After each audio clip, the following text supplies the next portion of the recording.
So namaste everyone, this is Bhavani from nurture5 and just a little bit intro about myself. I've been converting our ancestral property into a permaculture farm.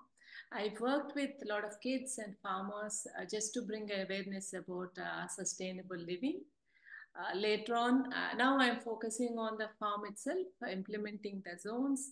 Later on, I want to use this permaculture space into an educational hub. That's my vision.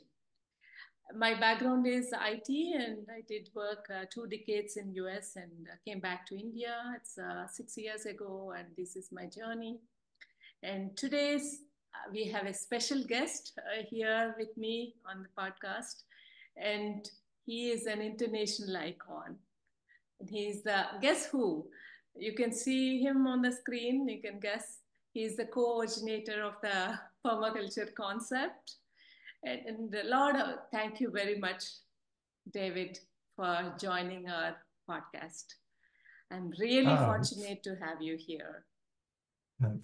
good to see you again after you being out on our permaculture design course here in Central Victoria. Yeah, same here. I'm really excited about this podcast.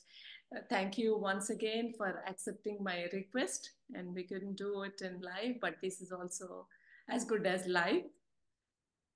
And those of you audience sake, you might know he is just a coordinator of the permaculture concept, but he is more than that.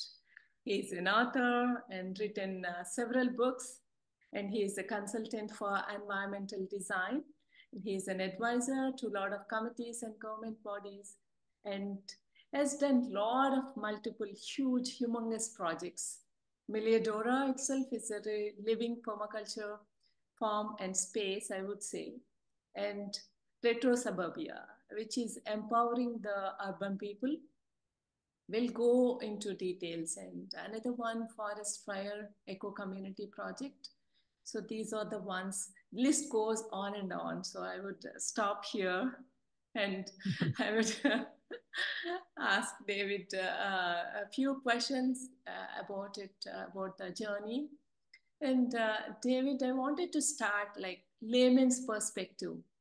Let's say people who doesn't have a gardening background and permaculture background or farming background, but they heard this term called permaculture. So in their perspective, how would you explain about permaculture? Hmm. Yeah, well, that's a very interesting question, which I think is different in different contexts. And this Yes. is saying this having never been to India, but in the limited number of uh, travels overseas I've had, I noticed that sometimes you would explain permaculture with some sort of concrete example that people are familiar with. And in Australia, in the early days, it was very popularized through instant creation of gardens through sheet mulching, using large quantities of free organic matter to turn maybe lawn or pasture into instant garden without the hard work of taking all the Yes. weeds out and losing all the fertility. So much so that people popularly thought that's what permaculture was, whereas permaculture is, of course, a design system for both living and land use. So it's concerned with both the production side of the equation, how we provide for our needs through gardening, agriculture, working relationship with nature, all of those important foundational aspects for not just our ancestors, but directly we are still animals that need to eat, and agriculture and food systems are how we gain that. So that importance of food and how it's produced, but also the living patterns and the organizational patterns, how we live in our households right through to our community governance structures are all part of that design. But going back to those sort of concrete examples, for example, when I was in southern Italy, to say something like, oh, permaculture is about growing trees and vegetables and chickens together, integrated together, yeah, people would have said, so what? All the old peasant people did that. yeah, But in southern Italy, if you said, oh, permaculture is about collecting water off the roof into water tanks and using that, people would say, oh, that's a strange idea.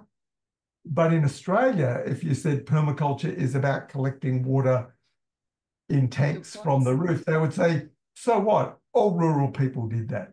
yeah. So in different places in the world, permaculture has brought sometimes innovative technologies or methods or ways of doing things that have actually been normal and in fact indigenous in other places. Yes, And yes. yet those things are now needed or useful in other parts of the world.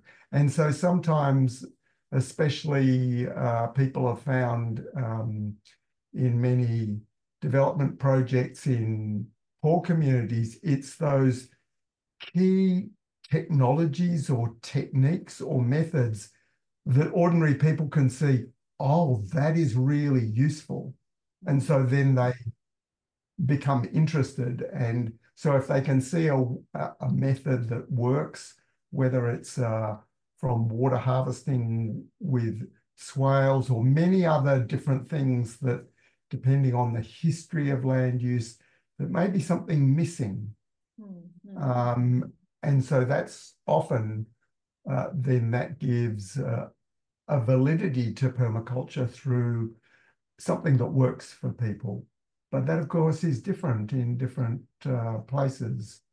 In some places, it might be something like for urban dwellers connecting to farmers through community-supported agriculture, where they don't have any opportunity to grow food themselves, but they can develop some direct connection to organic and regenerative farmers and even help on the farm in harvest season.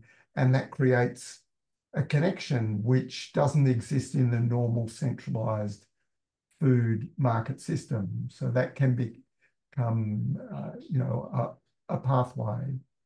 So yeah, it's a difficult question to answer because of the context. Yeah, Otherwise. yeah. It actually clears my mind also. I always used to think that, yeah, what is permaculture? This is like, indigenous people always lived this way.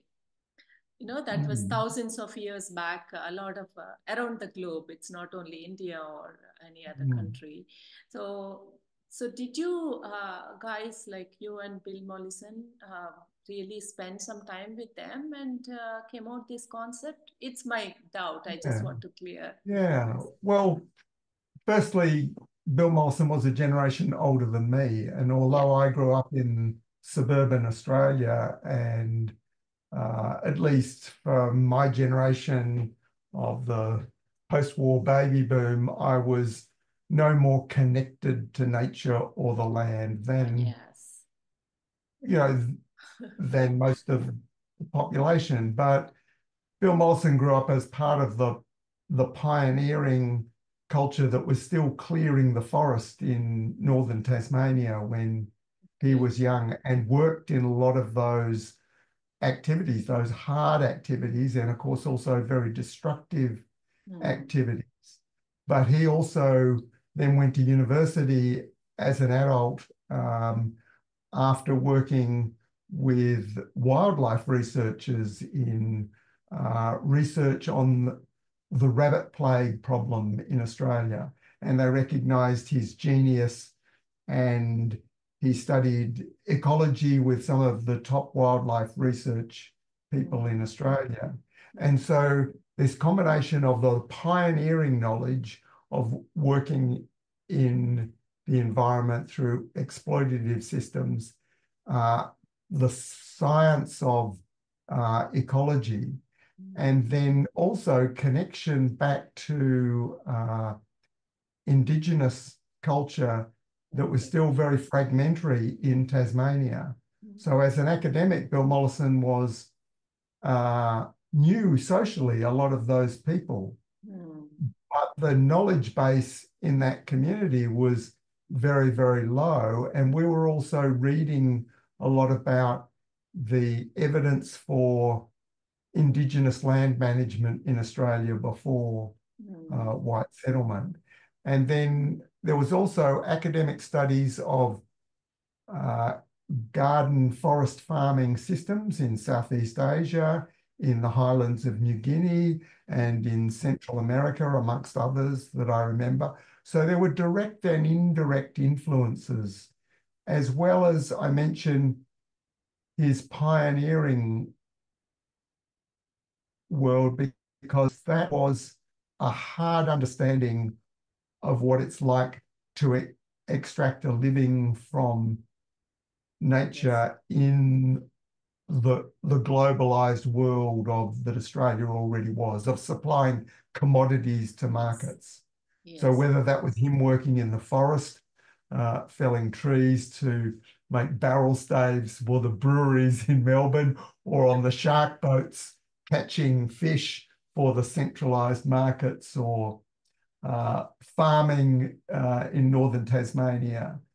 So I think although those things are sort of very diverse, that there's a lot of grounding in the practical understanding of the land, and then looking at Indigenous and traditional systems. And also from a theoretical point of view, we were very interested in how did the world work before industrialization. Humans tapped the hundreds of millions of years of stored sunlight in fossil fuel. And that if not the direct practices of the past, but the design patterns, the principles behind the way steady state, sustainable ecologies and human economies work. And, you know, so those things involved references to a peasant knowledge from the Mediterranean also was a very big influence, especially in relation to the use of trees as food sources for humans and also fodder for animals. The tree agriculture systems of the Mediterranean were a great influence on permaculture, and they still existed in fragmentary ways in the 1970s, but mostly managed by old people, you know, with industrialized agriculture doing most of, you know, what was in the world by that stage. So you have done, those of you doesn't know who is Bill Mollison. He is the father of the permaculture movement itself, and both work together. I read an article saying that you both implemented in Bill Mollison's backyard the permaculture principles. So how was the daily schedule looks like? I'm just curious, and your working relationship and pattern. Well, he was, at the time I met him, a lecturer at the other tertiary institution in Hobart. I was at one studying environmental design. And he was actually a senior tutor in the psychology faculty. Even though I said he was primarily an ecologist, I was attracted to him through his ecological knowledge and nothing to do with his work in lecturing at the university. I never actually went to one of his lectures there. But I, by some story, ended up moving to his property, about 1 hectare on the fringes of Hobart, our semi-rural property. And as we developed the ideas of permaculture, it was both a conceptual development and a redevelopment, a retrofitting, getting the property developed as a permaculture garden and collecting plants from many different sources. And I was sort of in a course, environmental design, that allowed me great freedom. And I actually did the development of that garden as one of my practical projects. And I was working on writing the manuscript that became Permaculture One.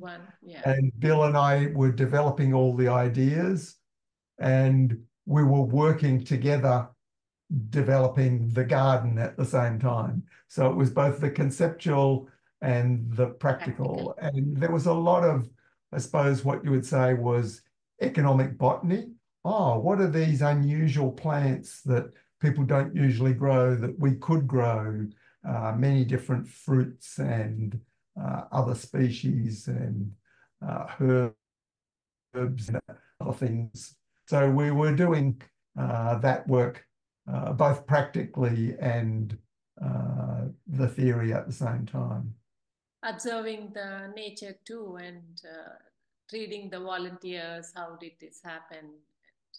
Yeah, so there was also that understanding of the wild ecosystems and what they could produce, and that built a lot on Bill Mollison's earlier work in wildlife ecology. And we were talking about quite complex things that later became more developed in permaculture that we didn't know much about, like the role of wild mushrooms in the forest.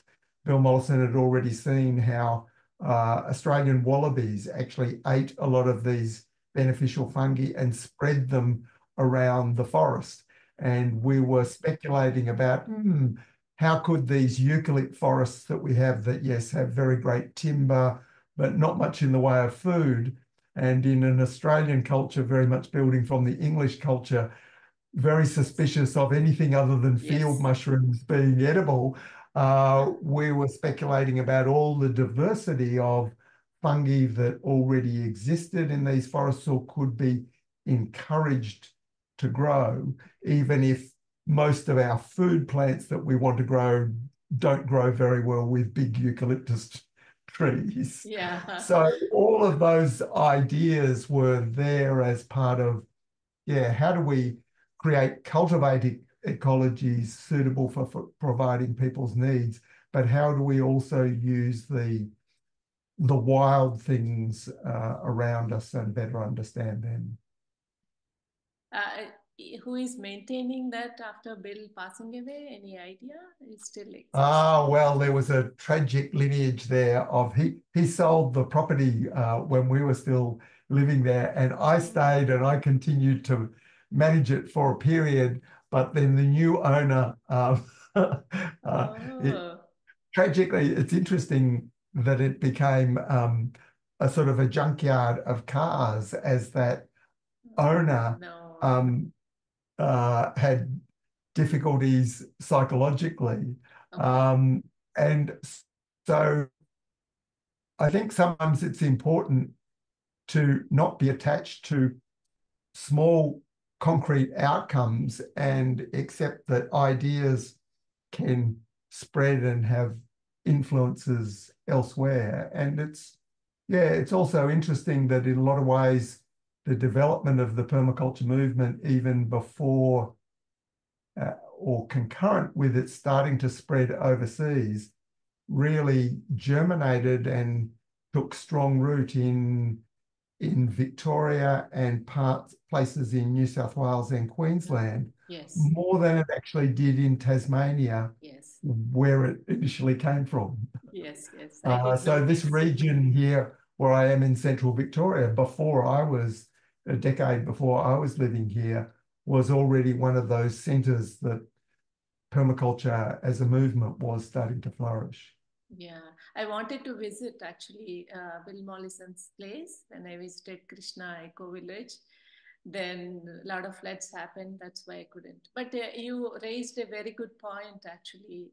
We see a small impact attached to that space itself, rather than how much is the bigger impact in the world and in yourself also, rather than just a piece of land, I think. It really opened up. But certainly there were other places in Tasmania and in northern New South Wales where Bill Mollison worked, and they all had their own complex stories. He was a man with very tumultuous life and complex personal relationships and grand schemes, and not all of them worked out on the ground, but he had that huge influence. Yeah, yeah. So do you have like any inspiration from Fukuoka, One Star Revolution? Yes, well, I suppose we first heard about Fukuoka's work in 79, the year after Permaculture 1 was published. Okay. And Bill Mollison included a lot of reference to his work in Permaculture 2, which was published because, of course, it was the translation of his into English of his book, The One Straw Revolution, that we became aware of his work. But it wasn't until I went to Japan in 2004 that I gained that greater understanding and rereading Fukuoka that the lineage of natural farming in Japan, of which he is, perhaps the most famous exponent, actually has a long lineage going back to pioneer originator, whose name I can't actually remember now, in the 1930s. So that makes natural farming in Japan concurrent with the emergence of organic farming in Britain and the United States, and biodynamics in Germany, and of course the influence on Albert Howard, who worked in India, of traditional composting systems from India, that all of these ideas were sort of emerging in response to the first adverse impacts of industrial agriculture. And Fukuoka was really one of the more modern exponents of that lineage, and in some ways taking it deeper, more radical in his sort of, no cultivation, no fertilizing, the sort of wild approach. But certainly when I went to Japan, there were also elements of natural farming which appeared more, a bit more conventional. And I think in different places, those methods can be adapted and applied. One thing I would say about Fukuoka's direct seeding systems of grains in succession, which is almost like an ideal for how we should do grain agriculture, they depend on very reliable seasons and the patterns of this is sown this time and that. And that I saw that culturally, the Japanese had this very strong expectation about the seasons are like this. And from an Australian perspective, the country with the most unreliable climates in the world, it seemed silly. How can you expect? And yet it seems like that a lot of Fukuoka's rotations were based on that, but also in the current world, even in places like Japan, whether that's the elements of climate change, the more chaotic, unreliable seasons means that those patterns do have to be very flexible. And sometimes, that will work well and plants will grow and get the jump on weeds and other competition. And at other times, it doesn't work so well. And I think that's true of a lot of aspects of both annual cultivation that I suppose from the permaculture point of view, we saw that tree crops had that greater resilience and ability to cope with variation. And we can see also how in many parts of the world, animal husbandry is, if not as productive as plants in terms of production of food per hectare is very flexible and adaptable to changing seasons. So different types of land uses are more resilient than others, whereas mostly in agriculture, there's been a focus on what is the most productive and hoping that the seasons will always comply. Yeah, not anymore. So that golden period is gone around the globe. So I do face a lot of challenges because of the climate change. Last time it didn't rain at all. This time kind of a heavy rain. So how do you deal with it? With the annual crops, definitely planning according to the seasons doesn't work that great.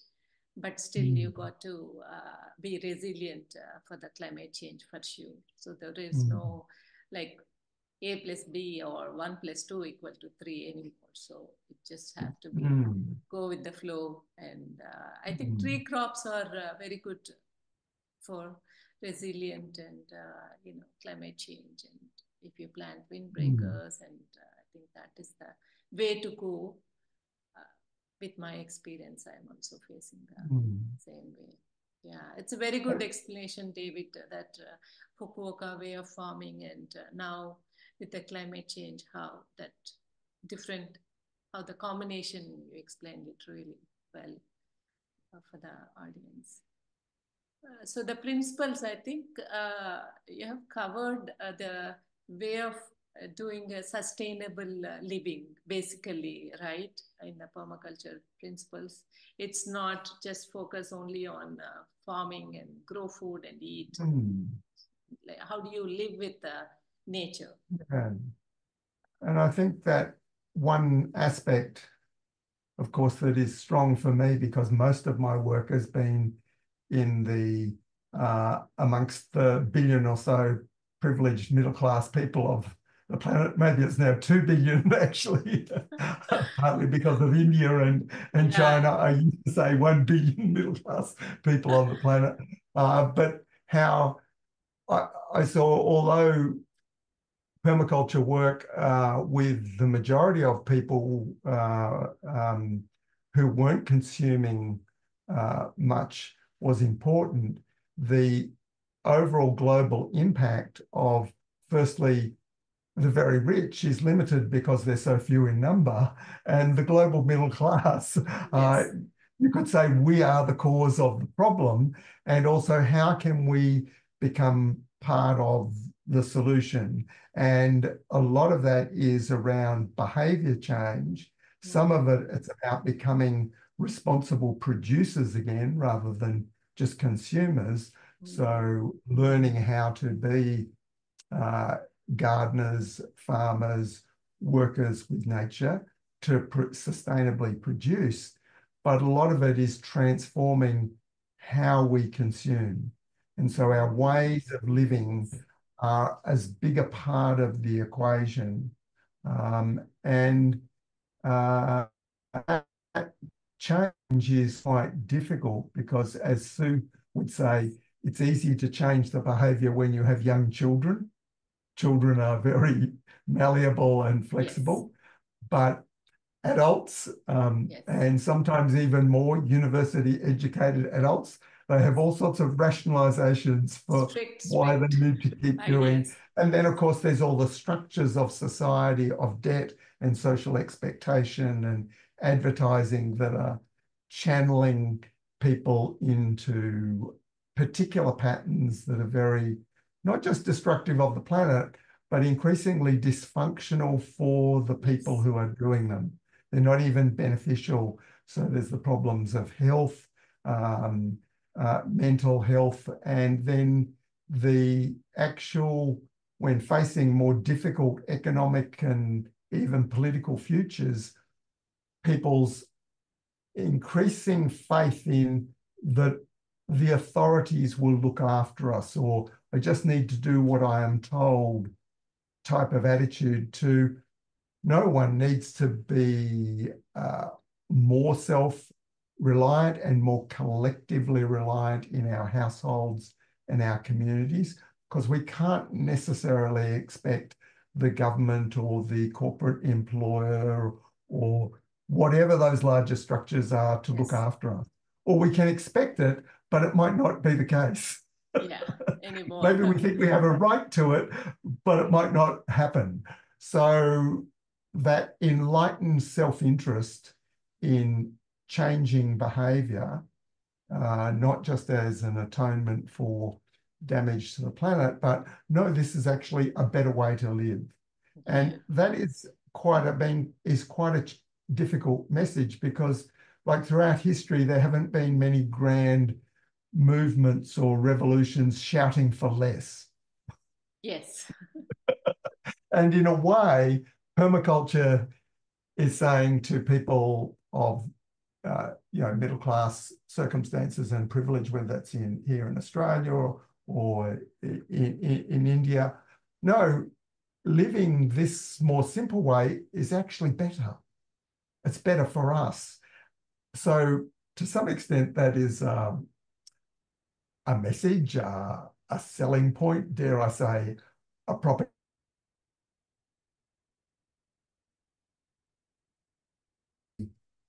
aspects of affluence have become so uh, um, so adverse in their consequences, that and things as simple as a connection to nature, that people now having that nature deficit disorder. Well, this isn't really very hard to solve, just half a day, a week in a garden sometimes. I wanted to cover more projects because people mostly known you're the co-originator of the permaculture concept, but I wanted to introduce people who doesn't know around the world about your multiple talents and multiple projects and huge projects you have taken up, and they are in working condition. I have seen it. It's an implementation stage. They are successful and showing great impact in the world. So first, my favorite and most loved project, which I have seen, Milidora project. And I've seen, visited, you're a good host too, love the food. And to introduce Sue, your partner, and she's a great personality, great inspiration to me, great cook and fermenter, and most knowledgeable animal lover, whatnot. He's a great contribution to permaculture movement itself. So in Milidora, when you started, you both started, or did you happen to have volunteers along with you? I wanted to focus more my favorite subject, solar passive house and zoning in the implementation, successfully implemented, and the people can see, and the overall the project itself, the community living in the space. Yeah. Yeah, well, I think we started here as a family project. Sue and myself and her two pre-teenage children from previous marriage, and she was also pregnant with our son Oliver at the time when we bought this piece of land and moved from where we had been living in Melbourne. And I had already had sort of 10 years of both sort of like a self-run apprenticeship in permaculture design and consultancy, and worked on many different projects.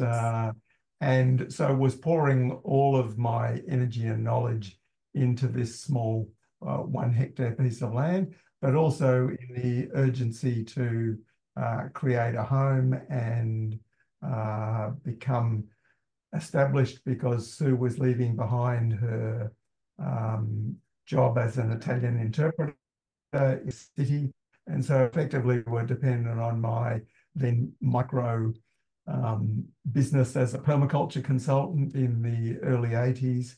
And yeah, all of those things were very much sort of focused on, okay, how to use the experience I have to sort of create this for our own needs, but also with the idea that it would be an example of permaculture design at a modest scale. And I suppose in the peak of my energy in my 30s was the sense of leaving energy and space for other projects rather than having a very large personal project that was then all consuming.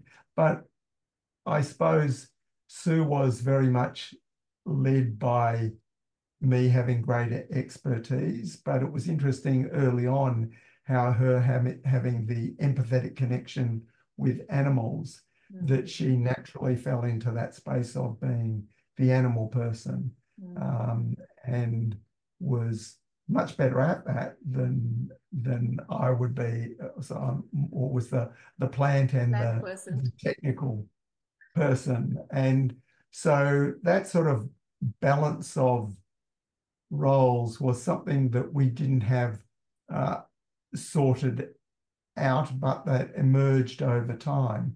And, you know, before I met Sue Dennett, I used to cook quite a lot and bake bread and different things. And I continued to do that, but, you know, very clearly when we moved into this house, it became her kitchen and she was the mistress of that space. And I did what I was told, or, you know, worked within that system in the same way that she accepted my role in placing the larger design of the property. But very much the place has always been a joint effort between us and a joint passion. And I suppose mine has been a little bit more focused on permaculture productivity, how we make new things and as a project, and hers on the cyclical patterns of daily and seasonal living and how we minimize our impact and our needs. So she has a very strong focus on that. How do we live very lightly on the planet, very frugally? So she has been the leader of the two of us in that respect of that radical simplicity. And especially in the context of, you know, affluent, multi-generational, middle-class Australian society, it's very easy to sort of fall back into the norms of the society around and be influenced by that. And Sue's radical resistance to that has been part of the leadership. And I think in looking at the book Retro Suburbia, which is in the three fields, the built, the biological and the behavioural. So he says, I'll start at the back of the book in the behaviour. That's the most important chapters. And in many ways, a lot of the ideas in that are actually channeling her ideas. I'm the writer, but, you know, that whether it's about approaches to raising children or health and well-being, that are all part of that sort of holistic approach that permaculture represents. But yeah, what you were saying about the house, in a lot of ways, I regard myself as a better ecological builder than ecological farmer. You know, this house is one of 3 passive solar houses I have designed and built. And I have a great passion for, especially as a woodworker, the sustainable use of timber and taking it from ideally forest form and processing it and building using the best of wood and earth together as to natural materials. And also the idea, especially in our climate, of passive solar design, that the idea that in a relatively cold winter climate in southern Australia, it's possible to get most of the heating needs by the arrangement of the building to capture the sun in the winter, and especially with our low angle sun in the winter, and then exclude the sun in the summer, and thermal mass and venting, allowing the house to be comfortable in a hot summer without the need for air conditioning.